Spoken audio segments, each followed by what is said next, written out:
On. Hello, my name is Bill Wiggins. I'm a historian, and we're here at the Hampton History Museum to prepare for the Hunt for Hampton Civil War history to take place on the 19th of March, 2011, and we're going to say a few things about the contraband decision. I'm Michael Cobb, and curator of the Hampton History Museum. Bill, General Benjamin Butler stands behind us. Yes, sir. He was quite a controversial figure in his day, wasn't he? Yes, he was. Old Spoons, as he was called, after some other episodes, but he's better known for making a decision that would mark a movement toward depriving slaveholders of slaves and ultimately change the whole government stance toward the institution of slavery. And Bill, he commanded at the first land battle of the Civil War, the Battle of Big Bethel, on June 10, 1861, near where we stand. In fact, the troops marching to Bethel passed right by this point. The Union forces were defeated. It was a small battle, but the effect was large. Throughout the North, people were dismayed that the Union Army was defeated in the fields of Bethel, and the South was jubilant. They believed and confirmed all their thoughts before the war that yes, the rebels could beat the Yankees. In fact, one rebel could beat 10 Yankees, and that just proved it was the field of Bethel. So this small battle had a large impact. Yes, it did, absolutely. The impact of that battle was, of course, one that would be reviled and thought about in a very positive way, as you just pointed out, but I want to add that they had no idea at that point in time that there would be individuals who were former slaves who would be used to help the Union forces and ultimately become part of the United States colored troop and become part of the war effort against the South. And to that end, we have to give credit to Benjamin Franklin Butler, who decided on the 24th of May, 1861, that those slaves, Shepard Mallory, Frank Baker, and James Townsend, who ran away from Charles Mallory, that they would be considered contraband of war because they were used by the Confederacy, aiding and abetting their efforts against the Union forces. So the Battle of Big Bethel, notwithstanding, very significant, and the South, the Confederate or Virginia militia was jubilant about that, but I would say that they should have paid more attention to the contraband decision. Butler, an astute lawyer, made these decisions out on the spot, what to do with these folks. It had never been done before. And as they stood before him in Fort Monroe, he makes this decision that I'm going to declare these folks contraband, meaning that my enemy can use them against me in warfare. Plus, I have a labor shortage here, so I can put these men to work. And he makes this decision, and doesn't it will have ramifications in the Lincoln administration? It does, significantly. We know that Fremont out in Kansas had wanted to end slavery, and Lincoln and others said, forget about that. We know ultimately, though, that the Union brass, if you will, decided that that wasn't a bad decision after all, to determine that these individuals would be considered contraband of war and could be used to help the Union cause. It was a military decision. It was for expediency and for the sake of waging war against the South, and also to discourage them somewhat. If it were not something that would be for the expedience of the military, they would not have been freed, because there were other areas in which slaves had run to Union lines and they were sent back. So it was very, very significant, if you will, that the Union forces did not overturn the decision made by Benjamin Butler. From these first three contraband who came to Fort Monroe before General Butler, a year and a half later, over 7,000 contraband flocked to Fort Monroe for freedom. And they called this stone bastion Freedom's Fort.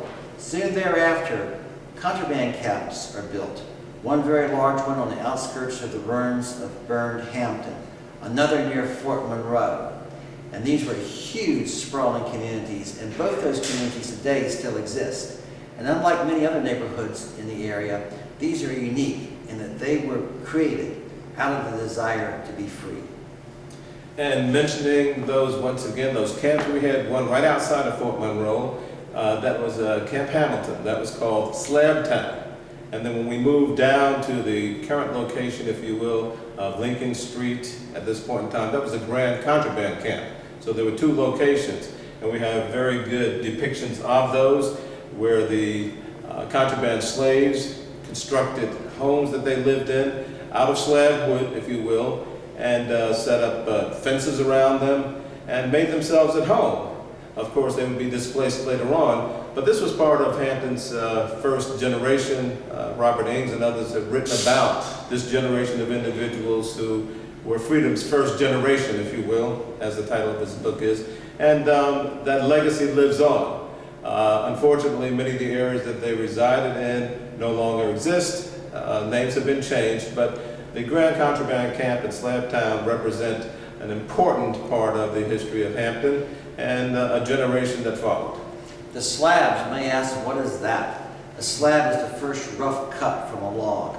There was a sawmill. The sawmill existed right behind St. John's Church, within walking distance from where we stand at this point. Those cabins were put together with slab wood, and once they were completed, and a man and a woman and their children went behind the doors and shut the door and pulled the latch on the dirt floor. They stood on the dirt floor.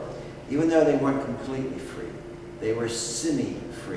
And this is one of the first steps towards emancipation. Behind those slab walls, these folks, for the first time, felt a breath of freedom. Mm-hmm. They were free in their minds, no question about that.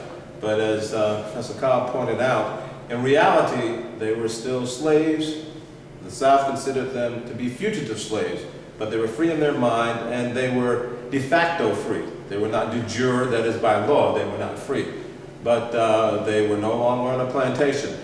To get back to General Benjamin Franklin Butler just for a moment, he would return to Fort Monroe after being sent to New Orleans, Louisiana. He would return to lead many of those contraband soldiers in the Battle of New Market Heights, one of the most significant battles that occurred in the area right outside of Richmond.